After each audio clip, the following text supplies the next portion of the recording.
Continuando con los cursos de capacitación en brotes epidemiológicos por parte del Servicio de Infectología para los servicios de nuestro Hospital General de México, vamos a continuar con lo que respecta al tema de dengue.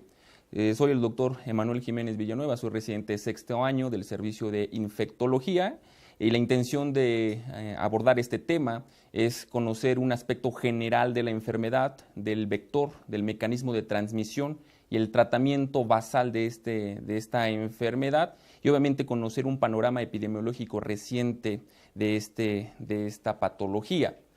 El dengue es una enfermedad febril aguda ocasionada por un arbovirus de la familia Flaviviridae, de la cual se conocen 4 serotipos que van desde el DEM1 hasta el DEM4. Es transmitida por la picadura de un mosquito del género Aedes, que el más frecuente es el Aedes aegypti, aunque también se ha documentado casos de transmisión por Aedes albopictus. Con respecto a la definición operacional que viene en la norma oficial mexicana, que es una norma oficial de tiempo ya con una revisión muy atrasada del 2002, se considera caso sospechoso como toda persona independiente de la edad que resida o proceda de una región en la cual exista transmisión de la enfermedad y que presente un cuadro febril inespecífico compatible con un proceso de infección viral. El caso probable es aquel caso sospechoso que, además de presentar fiebre, presenta 2 o más de las siguientes sintomatologías, que es cefalea, mialgias, artralgias y o exantema, que generalmente es de características maculopapulares. Y el caso confirmado de dengue es aquel caso probable que además tiene una confirmación de la infección mediante técnicas de laboratorio. Conociendo algunos aspectos fundamentales de las características del vector de este mosquito, vemos que generalmente las que pican al ser humano y obviamente van a ser las transmitoras de la enfermedad son las hembras. Las hembras son las que son hematófagas, lo cual es un mecanismo necesario para desarrollar su ovogénesis. Generalmente estas hembras están depositando sus huevecillos en el agua estancada, viven alrededor de áreas habitacionales y suelen picar en las primeras horas de la mañana o por la tarde. Prefieren climas cálidos que generalmente van en un intervalo de temperatura de 15 a 40 grados centígrados y prefieren niveles de precipitación pluvial que van de medianos a altos, por lo cual la mayor incidencia de esta enfermedad se encuentra en las zonas costeras de nuestro país y hace más baja su incidencia en la zona centro de nuestra república. Este es un mapa en el que muestro una distribución mundial de la incidencia de dengue que generalmente se encuentra afectando entre ambos trópicos. En rojo lo que presento es donde se encuentra reportada incidencia de dengue a nivel mundial. Obviamente ubicamos primero a nuestro país, que prácticamente es todo el país afectado, específicamente más las zonas costeras. Afectado obviamente África, la India y algunas partes de Oceanía, de Australia. Las zonas en morado son el registro que se ha documentado presencia del mosquito, de la Aedes aegypti específicamente. Sin embargo, en donde hasta el momento no hay registro de la enfermedad, a pesar de que existe el vector transmisor. Aquí presento datos epidemiológicos ya específicamente en nuestro país para la semana 19, la semana epidemiológica 19, reportado en el Sistema Nacional de Vigilancia Epidemiológica. En este recuadro hago una comparación a la misma semana epidemiológica con respecto al 2014 para 2 de las formas más importantes de la enfermedad, que es la fiebre hemorrágica por dengue y la fiebre de dengue, que ambos casos confirmados. Vemos que existe una variación entre el 2014 y el 2015 para la fiebre hemorrágica por dengue de menos 42.2%, es decir, existe una disminución ya para el 2015. Y para la fiebre por dengue existe también una ligera variación, aquí más con tendencia a la elevación de 3.9% con respecto al 2014 en la misma semana epidemiológica. Y en los casos totales existe una disminución de 11.3% para el 2015 con respecto al año pasado. Es interesante ver que hasta el momento, igual como íbamos en la semana epidemiológica del 2014, no existen reportes de defunciones y obviamente la letalidad no se encuentra determinada. En este gráfico, la intención es presentar una comparación y distribución de los casos sospechosos entre el 2014, que aparecen con los puntos verdes, y el 2015, que aparecen con los puntos rojos, en donde para la semana 13, 14, 15 y 16 prácticamente se hablaba de un aumento de los casos sospechosos. Sin embargo, en la comparación en los casos confirmados, que son las líneas continuas, verde para el 2014, rojo para el 2015, no existe una diferencia importante.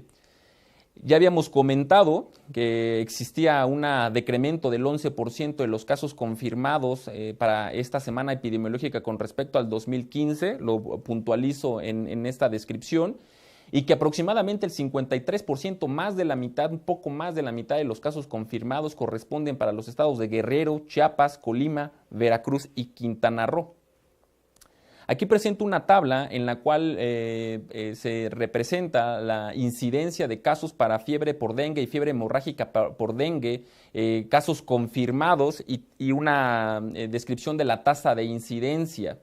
Y es importante hacer notar que el estado que presenta mayor tasa de incidencia para este momento es el estado de Colima con 35.52. Realmente no existe ninguna variación con respecto al año pasado, que siguió siendo Colima el estado que presentaba una tasa de incidencia mucho más alta. En los primeros lugares, en los primeros 3 lugares después de Colima, se encuentra el estado de Guerrero, Quintana Roo, Campeche. Y por último, en los últimos 2 lugares de los primeros 5 estaría el estado de Nayarit y el estado de Chiapas. Por nuestra parte, para tratar de ubicar a nuestra población más cercana, que sería el Distrito Federal, pues prácticamente no existen reportes y no existe una variación con respecto al año pasado. El Estado de México tampoco ha tenido reporte de casos de sospecha o casos confirmados por dengue o de fiebre hemorrágica por dengue específicamente o de fiebre por dengue.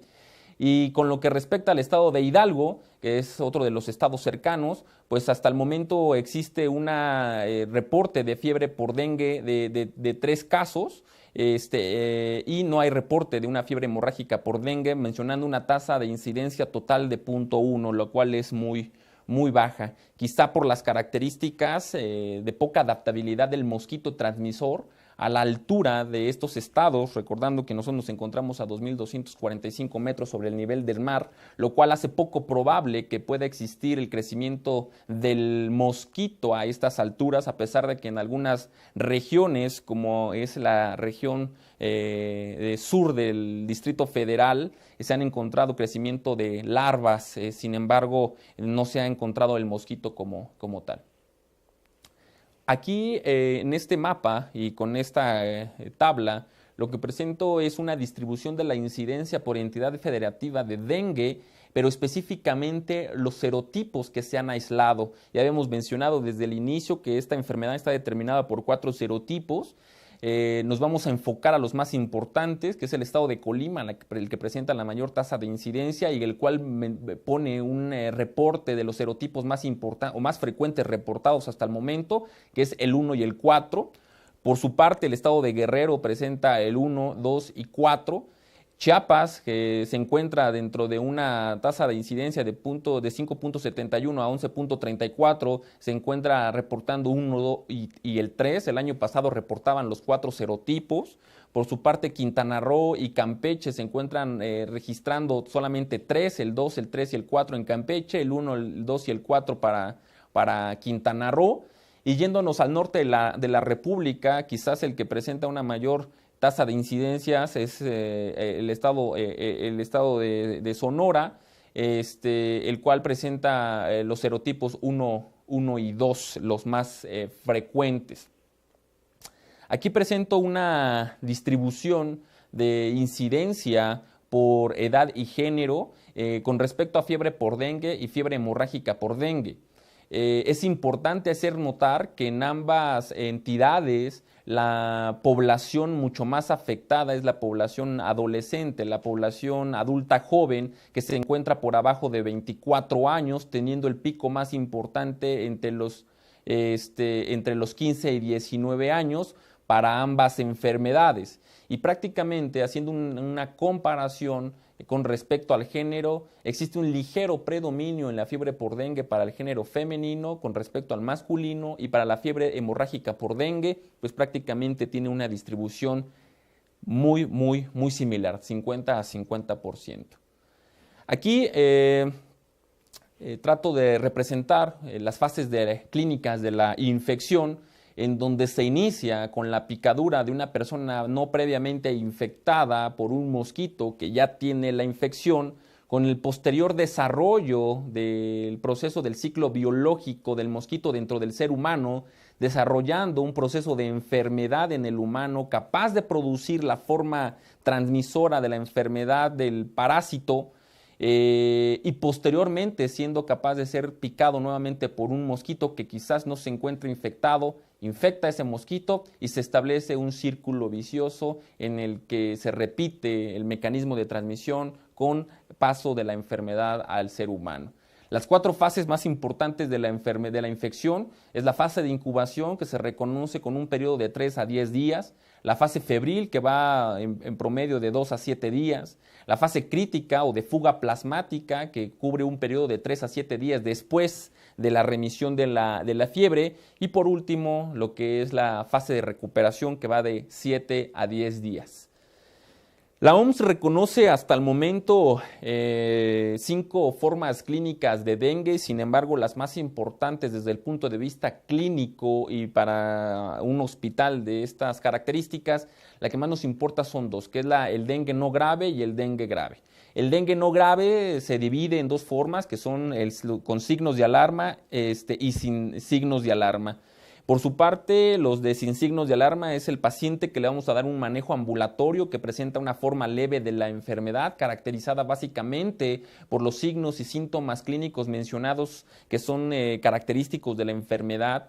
Para el dengue no grave con signos de alarma, en el cual es un paciente que va a tener que ser referido al hospital para una evaluación y observación en la sala de urgencias por lo menos de 72 horas, ya llega a presentar otro tipo de sintomatología un poco más importante, que va con la presencia de dolor abdominal, ya con la presencia de vómito, evidencia de escape de líquidos, específicamente la aparición de ascitis, derrame pleural, aparición de ciertos datos de sangrado, aunque no graves, como epistaxis y gingivorragia, la presencia de algunas alteraciones a nivel del sistema nervioso central que hasta el momento no son graves, como es la alergia e irritabilidad, algunos marcadores bioquímicos, como es la presencia de un aumento del hematócrito, presencia de trombocitopenia, que en general van menor de 100,000, y un aumento de leve a moderado de las transaminasas con disminución de la albúmina, es decir, ya existe un compromiso hepático por el momento.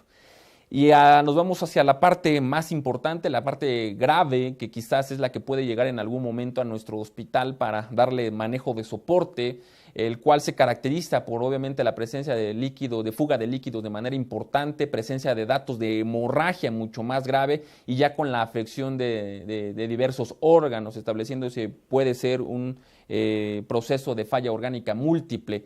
Ya hay datos de shock circulatorio, hay datos de shock hemorrágico, hay alteraciones en el hígado, ya se establece un cuadro de hepatitis, puede originarse una encefalitis, disfunción miocárdica por inflamación, un proceso de neumonitis y una glomerulonefritis transitoria. Estos pacientes van a requerir manejo en la unidad de cuidados intensivos, en una unidad de dengue de las cuales se dispone en centros que tienen una alta captación de este tipo de pacientes. ¿De qué depende? Sabiendo que existen 4 serotipos y existe por lo menos 5 formas clínicas, de que un paciente presente una forma asintomática o una forma no grave y que otro paciente pueda presentar una forma grave a pesar de que pueda ser el mismo serotipo el que lo está infectando. Bueno, son diversos los factores. Son de 3 tipos, que pueden ser factores determinados por el huésped, que va desde el estado, desde la edad, que generalmente los más afectados van a ser los extremos de la vida, como muchas de las enfermedades, los más jóvenes o los más de edad más avanzada. El estado nutricional mucho va a ser más afectado, el paciente obeso y el paciente desnutrido. Y factores de tipo genético e inmunológico que determinan una respuesta mucho más grave a un proceso de infección viral en determinados pacientes. Hay factores del virus que determinan que se presenten unas formas clínicas graves, como es el serotipo y la virulencia de la cepa. Eso es lo que se había establecido previamente, y actualmente se considera mucho más importante la cocirculación de los serotipos.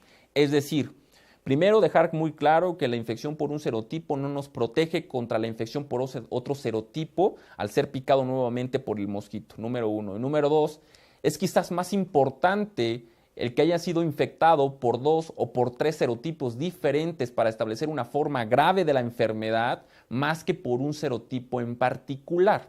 Y existen otros factores de tipo epidemiológico que están determinados que puedan llevarse a cabo la presencia de formas graves, que tienen que ver más con el vector de transmisión y con los intervalos entre las infecciones.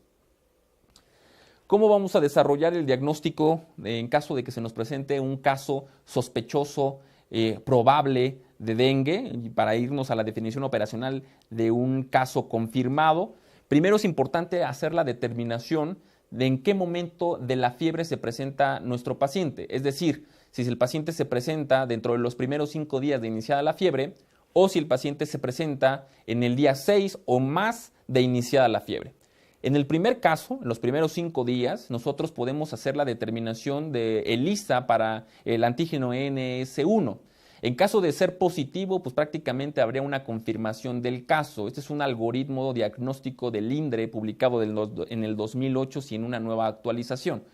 En caso de estar negativa la determinación de ELISA para este antígeno, y si se encuentra el paciente en el día 4 o 5 de la sintomatología, podemos hacer la determinación de IgM por ELISA. Si sale positivo, se confirmaría el caso.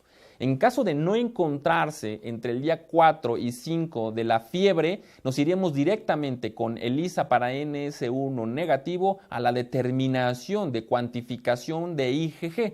En caso de ser positiva, se confirmaría el caso, y en caso de ser negativa, tendríamos que optar a diagnósticos diferenciales, que irían desde la presencia de leptospira, riquecias, hantavirus, fiebre amarilla, etcétera, etcétera, enfermedades que deben de ser determinadas por la región geográfica y el estado epidemiológico.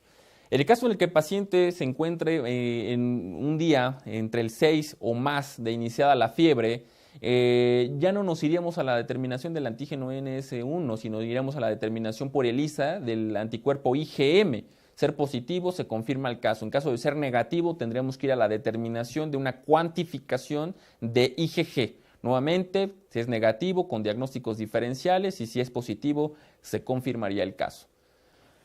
Nos llega un paciente, ¿qué es lo que tenemos que hacer con respecto al tratamiento? El tratamiento para el dengue es un tratamiento inespecífico, se basa más en un tratamiento sintomático. Lo importante es evitar la deshidratación y vigilar las posibles complicaciones. Esas son en las formas no graves. Con respecto al control de la fiebre, la recomendación es el tratamiento con paracetamol, que puede ir hasta el uso de 4 gramos día en los pacientes adultos, hasta 7 gramos, eso también teniendo en consideración la posible toxicidad. Y la recomendación es evitar el uso de los AINES, específicamente el ácido acetil salicílico, ya que en infecciones virales corre el riesgo de desarrollar un proceso inflamatorio hepático conocido como síndrome de Reye. En caso de que el paciente desarrolle formas graves de sangrado, lo adecuado es evaluar si es necesario realizar hemotransfusión para corregir los datos de shock hipovolémico hemorrágico. En general, algunas recomendaciones ponen el uso de inhibidores de bomba de protones o el uso de inhibidores de los receptores H2 en casos de sangrado de tubo digestivo superior. Prácticamente el manejo del choque hipovolémico es manejo que muchos de nosotros ya conocemos, con un reto de líquidos y restitución hídrica con soluciones cristaloides. No voy a ahondar más en esto, y obviamente dependiendo de ello va a determinarse el seguimiento y el tratamiento posterior. No difiere en nada al tratamiento de un choque hipovolémico o hemorrágico de otra etiología. ¿Qué hay con respecto a los mitos del uso de los esteroides? Hasta el momento no existe ningún ensayo clínico controlado que tenga evidencia de la efectividad de los corticosteroides con respecto al placebo. No existe una evidencia clara de que se aporte algún beneficio con el uso de inmunoglobulina intravenosa, de pentoxifilina o de factor 7 activado. Y pues lo más importante, obviamente, en las zonas en las que se reporta una mayor incidencia es la prevención. Estas campañas de deschatarrización, del patio limpio, de la protección de los depósitos de agua es quizá lo más importante para evitar el crecimiento del vector y obviamente la transmisión de la enfermedad. Obviamente el patio debe estar ordenado, esto evita el crecimiento de las larvas del mosquito y se debe llevar a cabo el proceso de deshiervamiento para mantener libre la maleza. Bueno, con esto terminamos con las medidas de prevención, que es quizá lo más importante para evitar la transmisión de la infección, que es obviamente evitar el crecimiento del vector transmisor. Esto fue todo por mi parte. La intención es conocer aspectos generales, saber el algoritmo diagnóstico inicial más importante y tener en consideración algunos aspectos del tratamiento y la prevención. Gracias por su atención.